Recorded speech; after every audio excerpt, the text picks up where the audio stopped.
Sound. You're listening to Mad Sound Radio. And now, here's your host, Charlie John.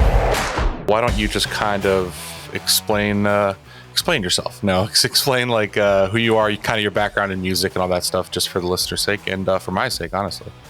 Yeah, for sure. My name is Mike Heffron. Mm-hmm. I started in music back when I was like 13.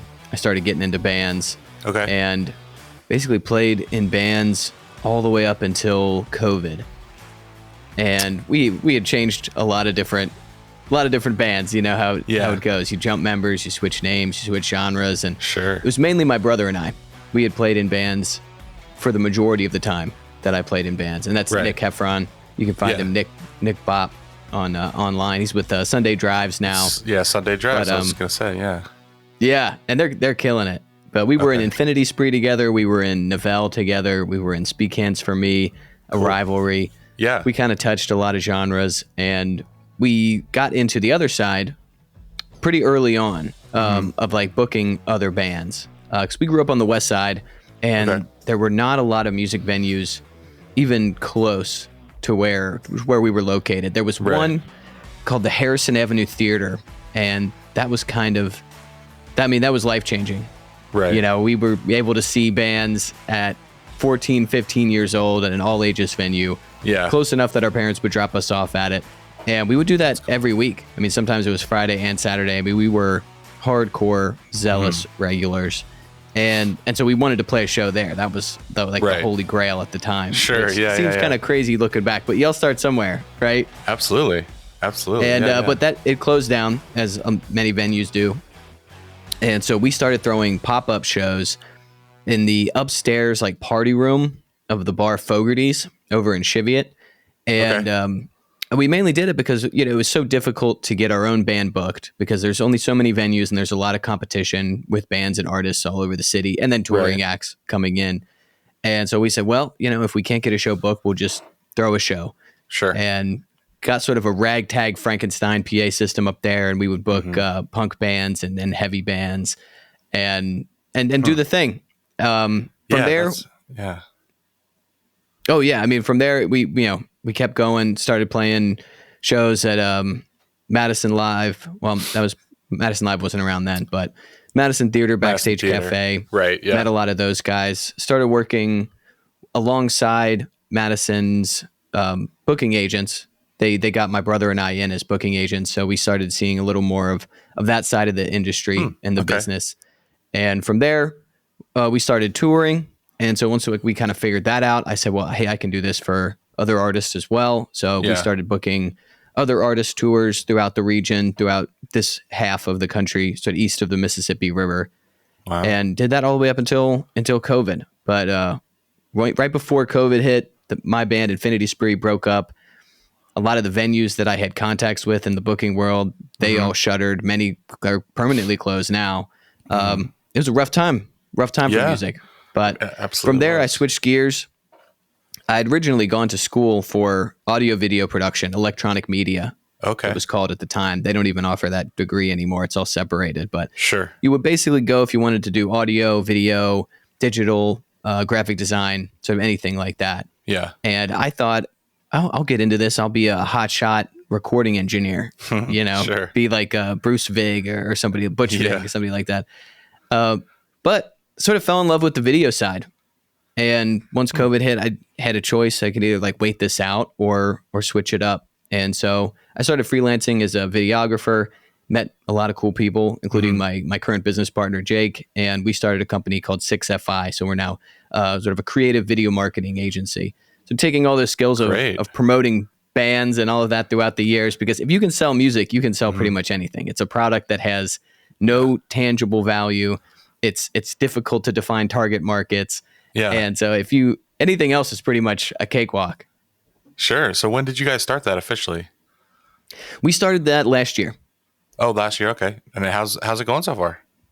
It's been great. It's great. I mean, I'm having more fun with this than anything, because it's like starting a business is a lot like being like a one-man band where you have to play all of these roles. Yeah. And yeah, I could see, it's not for everybody.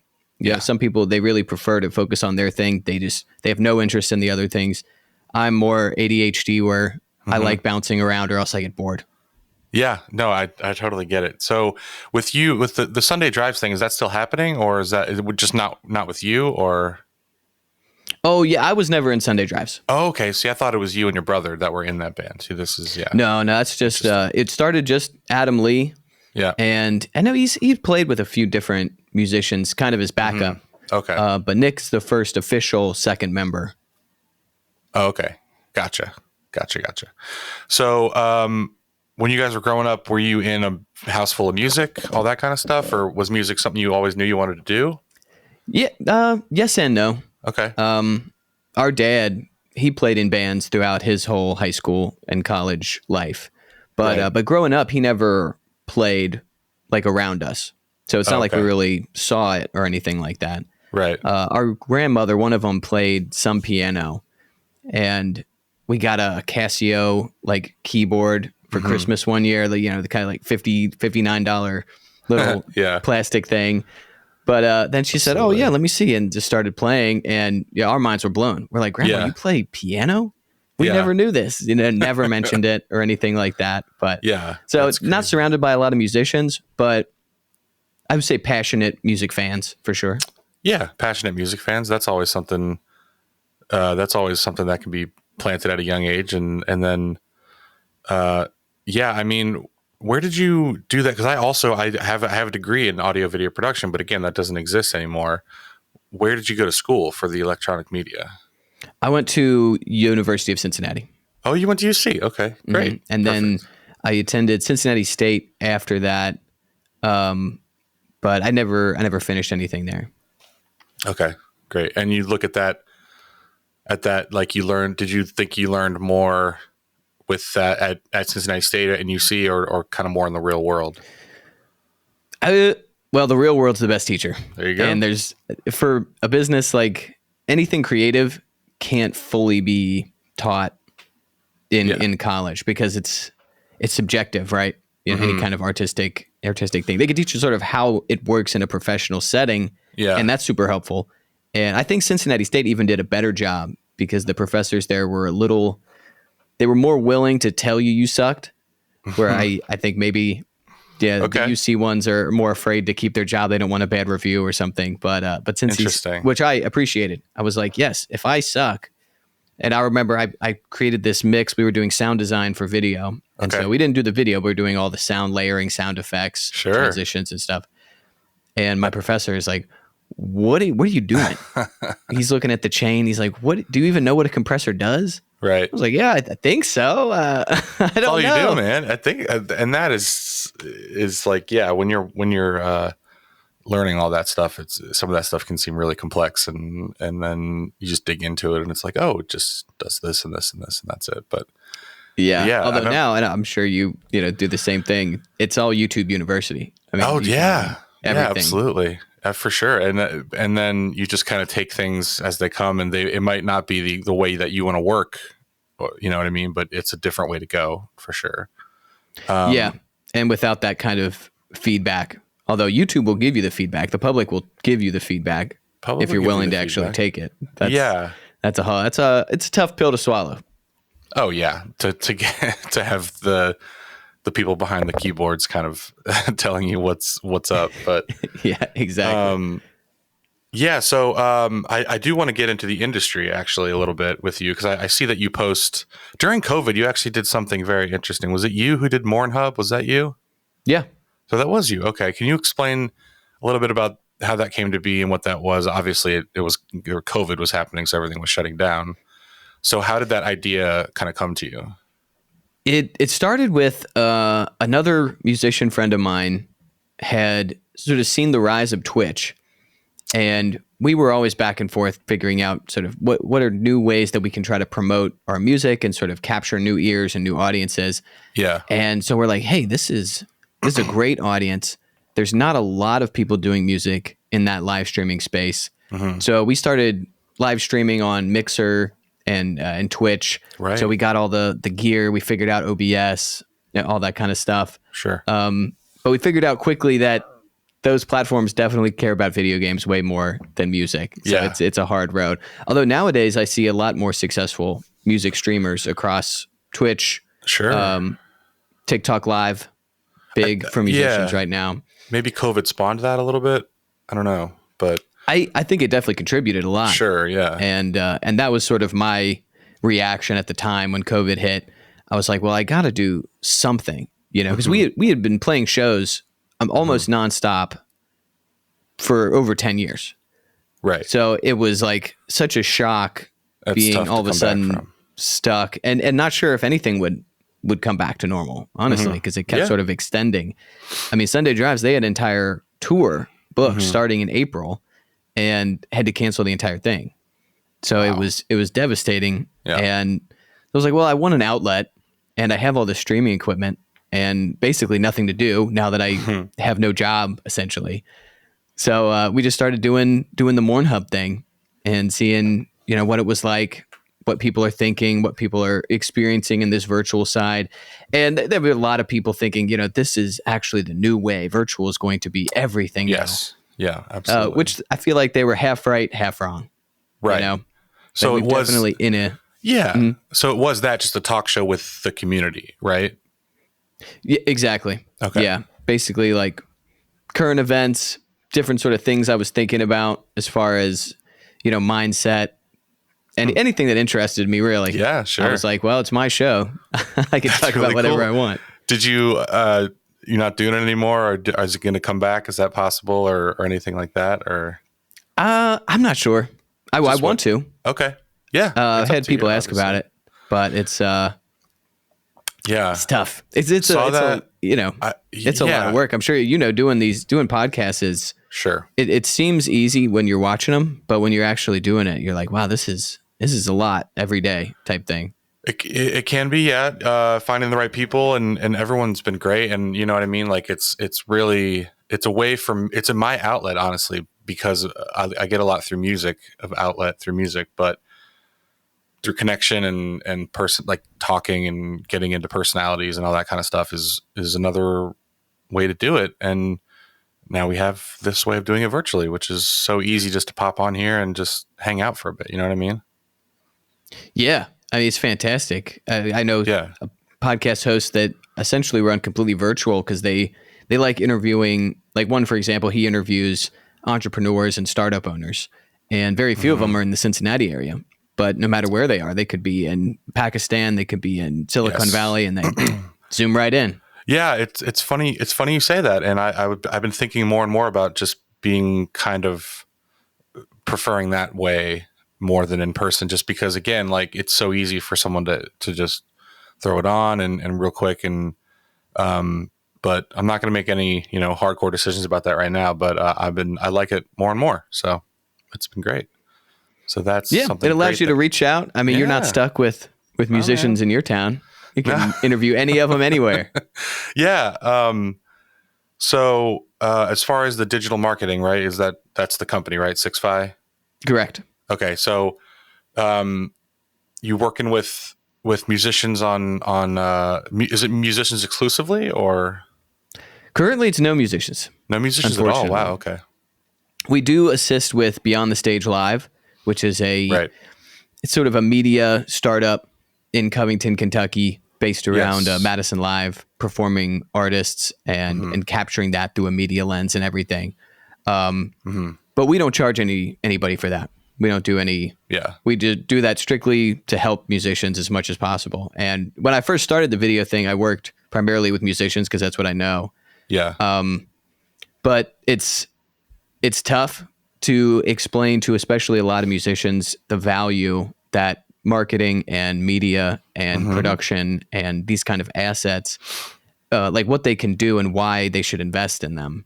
But it makes sense. When I was a musician too, I was much more excited about a new guitar than I was about paying someone to, do PR for me.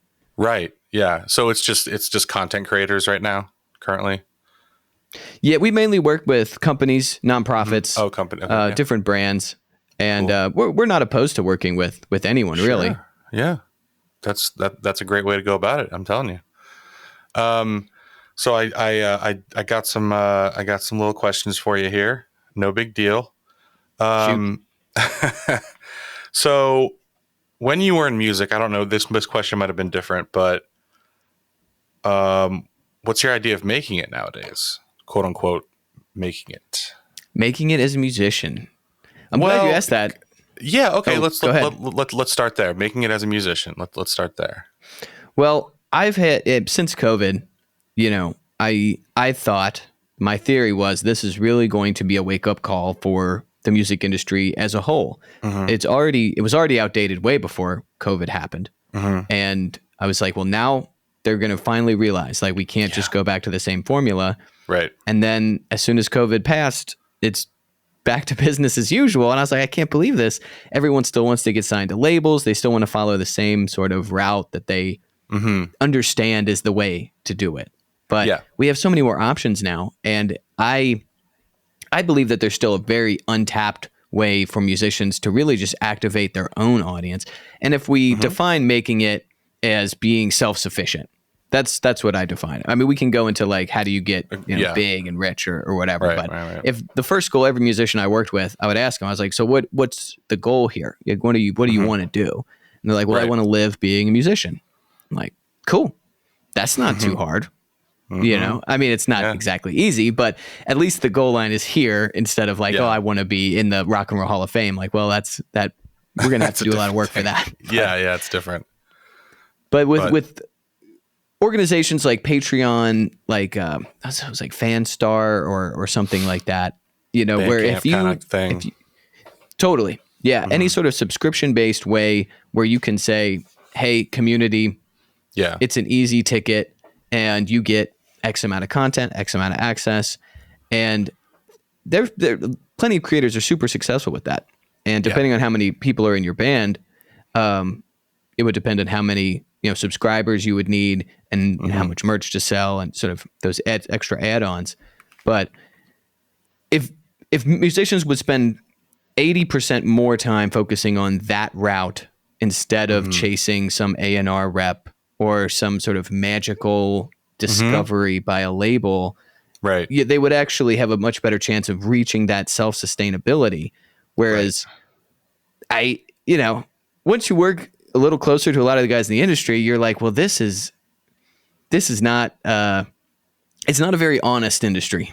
Let's say that, everyone kind of has, they say one thing, but there's secret agendas and, if you survive long enough, you can figure out what that agenda was, but then it's sort of a whole food chain there. And no shade to my people working in the industry.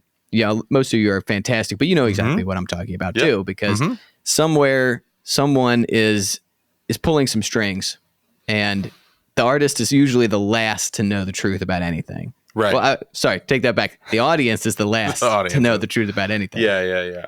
But don't think that it's a fair business. It's,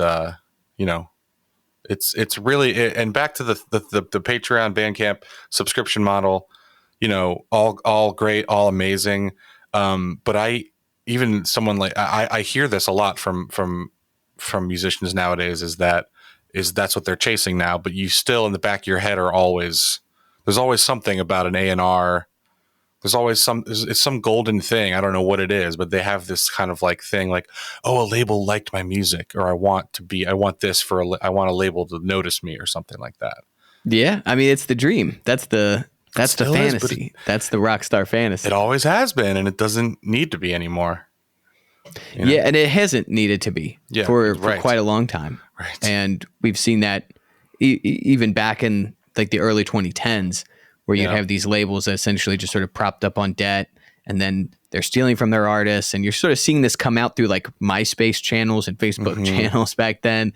And it was sort of a glint behind the curtain to be like, okay, well, this industry isn't this sort of magical land of, sex, drugs, and rock and roll. Yeah, man. It's really just a lot of people stuffed in vans, stuffed in green rooms, trying to make a dollar as much as they can while someone else is trying to take that dollar from them. Yeah. And now a lot of people hustling on TikTok, trying to be the next one. You know what I mean? Trying to and do that. And if you've been following the Universal thing, Universal taking 8 million, 9 million songs off TikTok now. and that's not even including the song that they're published. I didn't think a big label would do something like that. You know what I mean? Like TikTok was going to start their own DSP, delivery service program, and they want to get Universal back before they do that. So now they this is a long game for them. You know what I mean? It's and Yeah. And I've heard from people who are not super well known who are signed to Universal that that they're like casualties on the side. You know what I mean? I mean, I think Universal really put their foot in the mouth when they released that statement. That was it was trying to make them look like the good guys here. Sure. And the public is never going to see a mega corporation as the good guy. And the fact that TikTok's reply was so well worded, where it basically said, through our platform, we've allowed independent artists to actually be able to launch. Yeah. Oh, Whereas absolutely. you, Universal Music Group, are the ultimate gatekeeper. So like you are the villain, we are not. So the fact that they would try to say that TikTok is stealing music or something like this, it's like, you're the only one that cares. Right. And the big two things for me were that they were saying they were stealing a lot of music, which is like, it's easily accessible. Music is so easily accessible now online. Everyone can just put up anything without even thinking about copyrights or whatever. And also that they were not paying artists on TikTok. But like, I don't think many people are looking for that anyway. Like me as an artist, I'm looking for fans, and that's the deal when you sign up for TikTok, which I mean, there is something to be said because TikTok ending its creator fund, Instagram and Meta suspending their creator funds. I don't think those are good moves. I'm not sure why they decided to make those kind of choices when they had been paying out in the back end. Maybe it's a response to AI. They think maybe people are just going to flood it with AI content or something. I'm not sure, but I think people are freaking out about that. Yeah. A little bit, Look what happened with, the writer's strike with TV and movies and stuff. And I'd heard that the only reason that hasn't happened yet with music is that because it's songwriting is it's not a very, there's not one thing that we all unite in, you know what I mean? There's publishing, there's writing, there's mechanical work, all different types of royalties all over the place. We just can't come together and do that kind of a thing. I think songwriting is pretty AI proof, just because that kind of expression is tied so much to a person and a personal brand. So there are AI music software programs now that'll just generate music. So writing soundtrack like the stock industry is the most in danger right now. Stock music, stock photo, stock video. That's all very, very much in danger right now. Although for the time being, AI is running a very fine line with copyright usage, because these AI, the language models and the image modules, they pull from existing things. Right. And so for commercial use, most companies are straying away from using it until there's a little bit more definition around, can we use this for commercial use or not without getting sued in the back end. Sure. Which I'm sure Google's lobbyists and OpenAI's lobbyists are hard at work trying to make that happen. But songwriters, no, I think it's great. And I mean, we might see more stuff like the Drake AI song, where it's technically his brand, right? But he didn't go into the studio and actually record that in a way. Yeah. Maybe we'll see more of that. I mean, again, I totally agree with you that it's harder to falsify good songwriting and all that in AI. But which kind of leads me to this question of the best and worst parts of today's industry. You know what I mean? Best parts being anybody can do it. Worst parts, we just talked a lot about that. I mean, is that the best and worst of the industry now? I mean, I don't know. I think the best part is definitely, what you said, where anyone can do it. Right. It's pretty awesome. Like all of these tools, all of the accessibility of recording software and programs, and you don't need a studio for anything anymore, really. Yeah. Even major artists are hardly recording. They'll go to the big studios for the luxury of it, but you don't need it to produce high quality stuff. You don't need a label to reach an agency. You don't need them for distribution. Right. We have access to all that. We can get our music on Spotify, Apple, anywhere we want. You know, plenty of like booking agencies and promotional agencies. You don't need to be on a label. They'll take you on. They'll work for you. You can go hire them just like you would hire any other agency. Yeah. You can monetize your audience directly through your own shopping carts. So there's no middleman needed.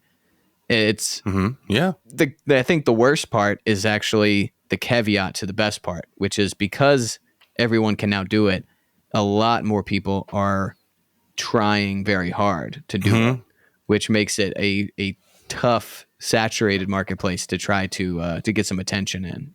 Yeah, absolutely. Which was a reason for TikTok and all that stuff. And now Reels and Facebook is kind of, I don't know about Meta actually, but and Shorts, YouTube Shorts is kind of doing pretty well at that too. But yeah, I agree. It's been like that for a while too, where it's been it's a lot of saturation, and it's just getting more and more every all the time. I hear about that kind of stuff, but. Yeah, which I mean, it on one hand is great, right? Because it totally. allows anything that you wanted to hear as a listener. Yeah, you can probably find it because it is being made, and there's stuff that's challenging, there's stuff that's predictable, there's stuff that's retro. You're like, wow, it's the greatest time to be alive as a listener of music for sure. But as a musician trying to make a living and trying to increase their standard of living, the fight is now harder. And the biggest complaint that I hear from musicians is that there is no just being a musician now without this entire element of content creator tacked on if you want to cut through the noise to reach people. Mm-hmm. Which is not necessarily a bad thing. I mean, it's just another thing that you have to do. It's different than, if you were signed to a bigger label, they would just be asking you to do it anyway. You know what I mean? Yeah. I mean, there's no escape. Or you hire someone to do it, but then it's like, then the gates start closing a little bit more and more. Yeah. And it's, once again, it's people blame the industry in some ways where it's really just the audience that wants certain things. Mm-hmm. And musicians would prefer if they just wanted something less, but that's not the way it works. People want more access. They want more content. They want more songs. They want more album art. They want more merchandise. They want it all. Yeah. So let's say you can go back to yourself, whether it's in music or not, and give yourself some advice about growing up in music and or being in that world. What would it be? That's a good question. It's tough. I would probably okay. Let me do two because one is very bland, which is just the sort of trust your gut. It's very easy to get pulled into in different directions by things that are trending or different scenes and like what that scene expects you to do. Yeah. But in my experience, following either of those paths never did anything good. Whereas after learning all that and then going back to the gut, then things would progress. Mm-hmm. And secondly, don't get lost in the sauce because it's a busy world with a lot of people and a lot of stuff. And it's easy to either start sniffing your own farts or totally hating on yourself and thinking you're the bottom of the entire food chain. Yes. But if you can somehow pull yourself out of the sauce and just stay focused, that's when good things happen. There's don't get too high, don't get too up, don't get too down. I mean, it's really that's kind of what it has boiled down to in any industry, I guess, any creative industry or any real industry, I think. I don't know, but I totally agree. Yeah, trust your gut. Trust your gut. And that can go with steady. any creative, really. Yes. Yeah. Yeah. Well, we're about a half hour. Yeah, that's That's all I needed, man. That's all we're here for, right? You know, quick in and outs. Hey, well, let me ask you real quick before we Yeah. jump up. What would your advice be? It's the same question, but reversed. Oh boy. Okay. So that's it. I pretty much agree with you. It's so, especially now because of the internet and everything we have at our fingertips, it is so easily to be every single day swayed in a different direction and all that. You just have to keep reminding yourself and surround yourself with the right people. Maybe be careful of who you're reaching out to for advice and who's with you. Yeah, I think that's extremely important, especially for musicians Yeah. nowadays. I mean, if I can tell you how many bad managers versus how many good managers I've seen, it's a lot, Right. lot of bad managers. And yeah, not to say that you shouldn't trust anybody, or you shouldn't expand the team or anything, but yeah, I agree. Finding the right people around you. And it's definitely harder to not get lost in the sauce in our current day, just with the amount of feedback that's constantly and instantly recognizable across all platforms. Although I have to say, if you can change your mindset, because it took me a long time to shift it. But now when I started posting YouTube shorts because I wanted to check out the platform and kind of see. Sure. Cool. And at first I'm getting, nothing, hardly any views, no comments. Next one, no comments, no comments. And then I finally get a comment from probably some kid just like memeing on me and trashing me. But I'm like, oh yes, I got him, dude. It's the coolest. Because if you get comments that are negative, that means you're reaching a new audience. You're reaching an outside audience, which is so hard to do. Most platforms would rather just show you to your friends, show you to your family. They'll give you the kudos. They'll clap for you. Sure. They'll hit the love button and all that. But that's not gonna do much for you, except for maybe a self-esteem boost if you need it. Yeah. But if you want to, you'll know that you're on the right track when you start getting more negative comments and more trolls coming at you. Oh yeah. Yeah. That's always good. That's always a good thing. But Thanks so much for having me on, man. No problem, man. It was cool talking, Mike. This will probably be out March, April-ish, early April, late March. Is there anything you want to plug or promote or anything like that? 6-5 related or? I would say for all the musicians, check out Beyond the Stage. BeyondTheStage.live is our website.